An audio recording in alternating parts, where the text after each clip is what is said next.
Hi, I'm Jim Shine, and welcome to my greenhouse in Switzerland, Florida.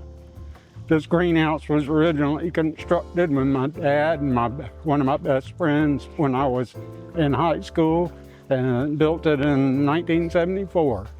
And it's had a couple of iterations since then, but I just recently reskinned it and tweaked things up a little bit, and here we are today.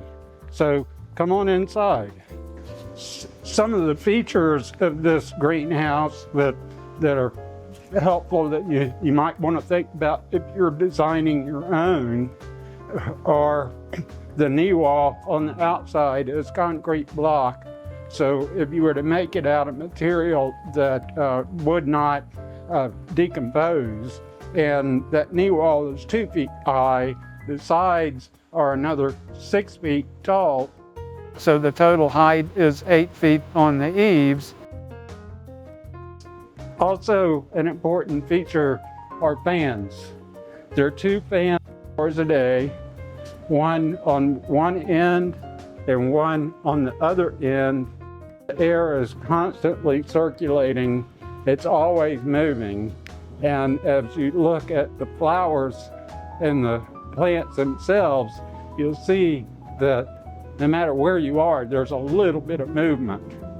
And that's important for all orchids to have that air movement, which works better in drier environments than Florida, but nonetheless, it does provide some level of cooling, and have an exhaust fan at the front so that if the temperature gets too high, it will come on and pull even more air through the house. And I would probably use 1 inch, but this you can put pots on and they won't tumble around too much. The plastic trays are also helpful. Electric greenhouse heater in the wintertime on a thermostat, and also supplement with propane if it gets very, very cold. This is Prostecia fragrans, and at this time of day, it's very fragrant.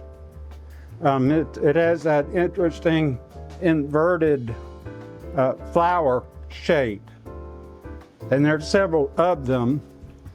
This is another one, Prostecia cochleatum.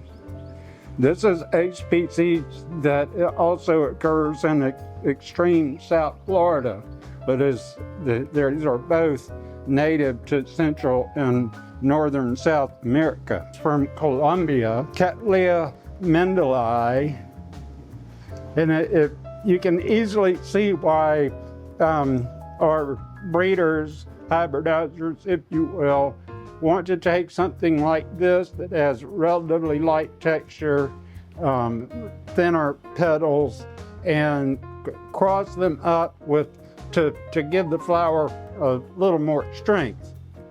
But the colors are there, the overall shape, the long lip makes it an interesting species for me to have in my collection. This is Phalaenopsis japonica. It's just starting to open today, this morning. So this flowers will open a bit more, and the lip has interesting contrasts and color textures.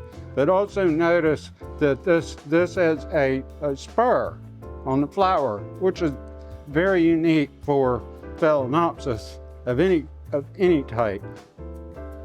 This plant is near and dear to me. It's one of the first species I ever added to my collection when I was a teenager. And it is a Florida native, Encyclia tampensis. And it is fragrant, but the neat thing is that purple dot on the lip. And there aren't very many people that hybridize in the Encyclia world, but those that do rely on this species to really get a bang out of the others. Resurrection fern that grows in the area, and the way I manage humidity, the resurrection fern gets started in here and grows on its own. But this is what I use to tell me when it's time to water. So when this plant shrivels up, which it will in about 5 days' time, when it really looks like it's about to die, then I know to wait 1 more day and water. And then it comes back looking like this. This plant is not a species, it's a hybrid. It's a Dendrobium Hawaiian punch. And one of the features of it is this antelope, as it's termed, the twisted petals. And some get more twisted than others. The primary parent that this character comes from is Dendrobium antenatum. Dendrobium antenatum, this is that species, and this just started opening. But note the vertical petals and that twist. This is a relatively young plant, but as it gets more mature over years, then that twisting will be more pronounced and the flowers will get a little bit larger. This is a hybrid with antenatum as the female or the pod parent hybrid that has the twirling in the petals to almost an extreme. And note that the sepals are also curly. This one I found really exciting, as well as another hybrid. And so the color variation can be captured in these. And the other thing that's nice about the antelope types, as they call them, is they will bloom more than once on the same cane. More typically of the dendrobiums that are popular that you find in retail markets is the Phalaenopsis type. And the Phalaenopsis type dendrobium has a spike similar to the Phalaenopsis orchid, the other genus. And these are very popular. Flowers tend to last for a good while. This has been blooming for 2 weeks. And there was a lot of crossing done with this to get that almost round shape and still keep an interesting lip. Variation in color and shape is pretty broad for the typical Phalaenopsis. A lot of different colors. I'm still looking for an absolutely pure big white that I have a name for it. And I do have some large whites, but a lot of the whites have a little bit of pink texture in the of a unique history I've kind of discovered somewhat by accident. And then now they've been hybridized quite a bit, and they make some interesting features. You'll see blue and other colored Phalaenopsis in retail outlets, but in my opinion, well, and those are dyed. Those plants have been injected with a dye, and when they rebloom, they're typically going to be white.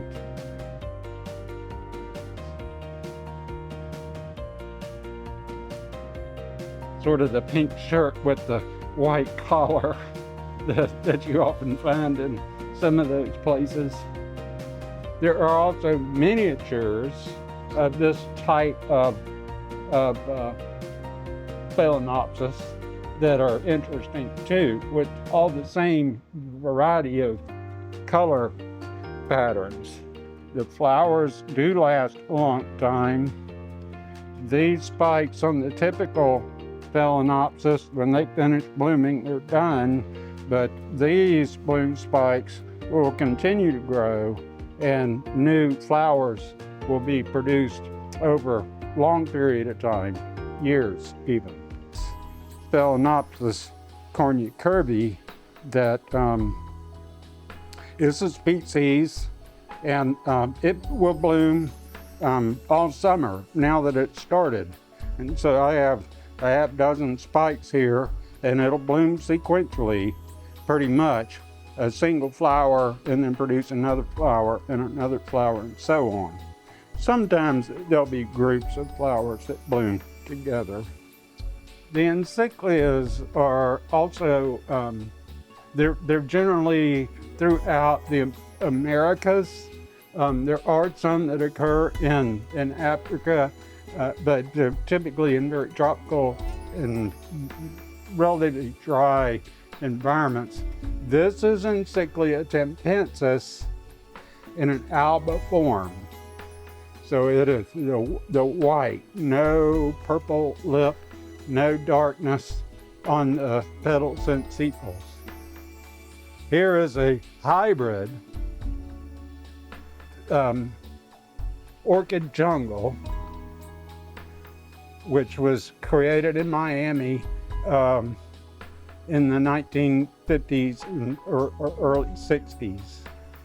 And it's named after a particular park that was a popular tourist destination many years ago.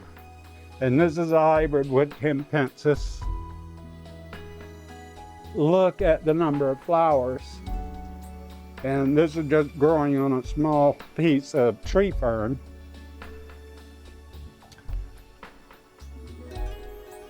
Grand Chica.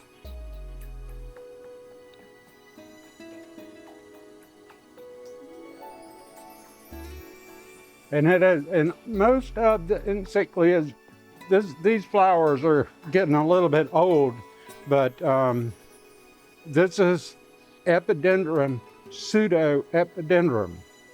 And the history of the name escapes me at the moment, but it's a very waxy, heavy textured flower. It blooms over and over again on the same bloom spike, even on canes that are 5 years.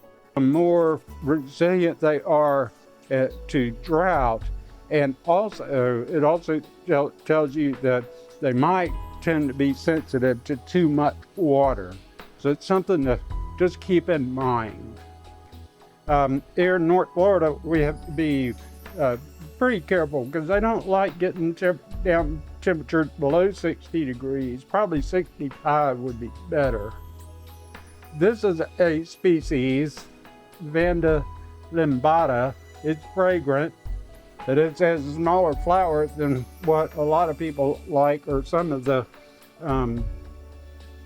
hybrids can have very large flowers with inflorescences with a dozen or more flowers on it, to the point they're so heavy they can fall over and break off if you don't manage and help them out a little bit. This is Grammatophyllum scriptum. The variety is citrinum. Most of the Grammatophyllums are spotted. This one is a solid tan color, and it's getting a little bit lighter. This spike has been in bloom, open flowers, for more than 6 weeks right now. The plant can get very large. This is Grammatophyllum scriptum, and it's a miniature. This is as big as it gets, but it grows just as rapidly. The flowers are just starting to open, but it's interesting that the same species, this is the largest this is going to get. It'll grow, of course, out of the pot, but compared to the size of the pseudobulbs, it's really interesting. And this blooms out of the flask as a seedling within 2 or 3 years.